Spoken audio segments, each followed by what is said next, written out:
The gentlewoman from Pennsylvania, Ms. Dean, is now recognized for 5 minutes. Thank you, Madam Chair, and thank you to all our CEOs for your time today. I listened with interest to all of your opening statements, and there were certain phrases that popped out to me. For example, Mr. Cesare, you said you are one of the world's most ethical companies.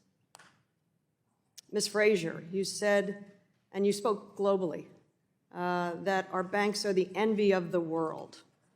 Mr. Diamond, you said that part of your work is to help solve the problems facing our country. That's our mission too, help solve the problems that are facing our country. One of the problems that is facing our country day in and day out are the deaths from gun violence. Since 2009, the United States has suffered a devastating 281 mass shootings, causing more than 1,500 deaths, and obviously so many more injured and terrified. We know that some of the deadliest mass shootings have been financed with credit cards. For example, in Orlando, the Pulse nightclub shooter charged more than $26,000 in credit card charges on guns and ammunition in the 12 days ahead of his killing spree that killed 49 and wounded 53 others. His average spending prior to this was $1,500 a month. Would you consider that to be suspicious activity? Maybe a raise of your hand, nod of your head. Do you find that to be suspicious activity?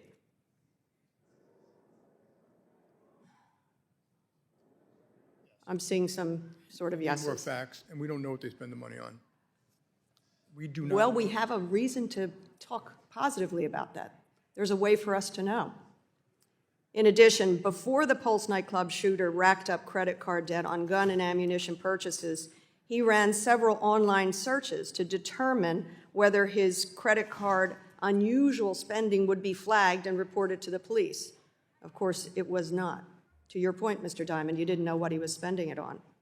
And to set the record straight on an issue that a few of my Republican colleagues have raised today, which is the newly created Merchant Category Code, or MCC, for gun and ammunition retail stores. As you may know, I co-led a letter with Senator Warren in support of this code. And given that the International Organization for Standardization has voted to create the code, I want to confirm your response to Mr. Williams' questioning that you'll be using the code. Is that correct? I'm seeing a general absolute yes there.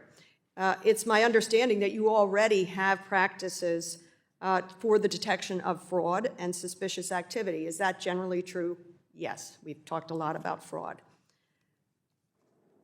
Do you think that this code, for example, had it been in place and shown that extraordinary activity of the ultimate shooter and killer in the Pulse instance, wouldn't it have been useful to note that racking up of credit card charges very unusually? Wouldn't that have been useful to note? There's sort of a maybe. If you know what it's for and who it is and why, and yes. That's why this code is going to be important. You do know all those gun sales get reported to the government, all of them. And Ms. Frazier, I was thinking of you because you have such a global view of what you are doing. I know you all do, frankly. I was in Eastern Europe and Central Europe recently. It happened to be the week of Uvalde. And I think about the global shame that comes upon this country as a result of our out-of-control problem with gun violence. 54,000 people died last year of gun violence, 4,400 of them children. And in these meetings in Europe, each meeting began with, we are so sorry for your tragic losses in Buffalo and Uvalde. What responsibilities do you, the banks, have? What conversations have you had around your boardrooms to say, how can we help slow the tragic loss of life due to gun violence? We know that many of the transactions are coming through our systems. Ms. Frazier, what can you do? Yeah, thank you very much for your question. As you say, we do operate in a number of countries where they have tragic deaths from gun violence. around the world. This is something sadly we see in many different countries. None quite like ours. Understood.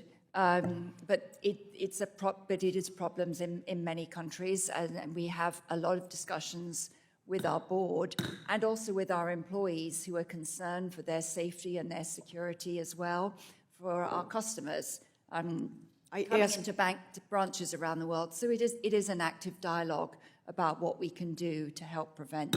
I thank the chairwoman, and I just ask you to continue to partner with us to try to reduce this scourge. Thank you. Thank you.